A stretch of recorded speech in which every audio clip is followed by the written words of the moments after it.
Are you done grading papers yet? You need to take a break. Yes, I just finished. I needed to get this feedback done. My students are depending on me. Don't you ever wonder if your students really appreciate everything you're doing? I mean, is this really even worth it? I'm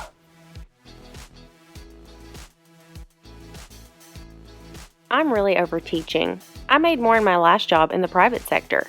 The students are so irresponsible and don't listen. How have you been doing this for so long? Don't you ever get discouraged? Yeah, I do. We're all strapped for time, have too many classes, and too many papers to grade. But I do get to come to work every day and make a difference, so for me, it's worth it. But do we really make a difference? I just don't know. We do, without a doubt. We get to help our kids along at one of the most transformational times in their lives. They come to us from their parents and they don't know who they are or what they believe. They only see the world as it's been presented to them. And us, we get to tear all of that away. We force them to question the system, to question everything they've ever believed. For me, that's amazing.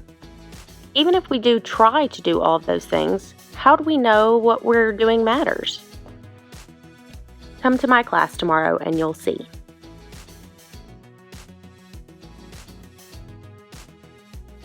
Okay class, today we're discussing your in-depth article topics. Remember, you need to choose a topic that is really important to you and take a deep dive into it.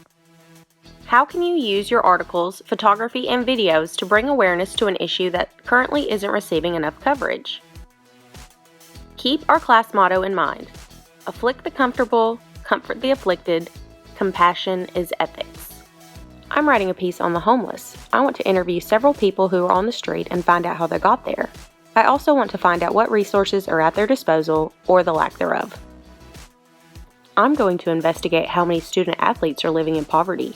So many of them can't work due to their commitments, but also have been prevented from getting endorsement deals. I have a friend who lives on $25 a week. My article will investigate the 2016 flood and the predatory insurance practices many people fell victim to. There are a lot of people who still live in FEMA trailers and have no hope of moving out anytime in the near future.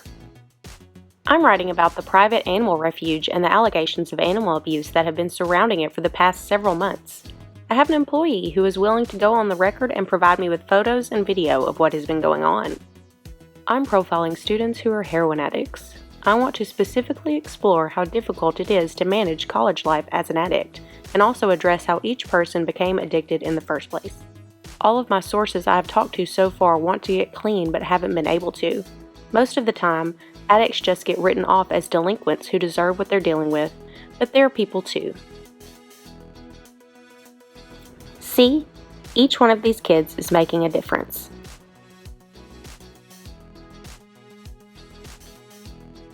Are you ready to play?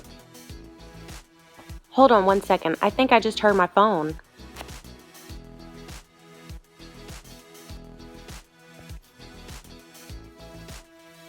I just got an email from one of my students thanking me for writing her a letter of recommendation. She just got accepted to law school.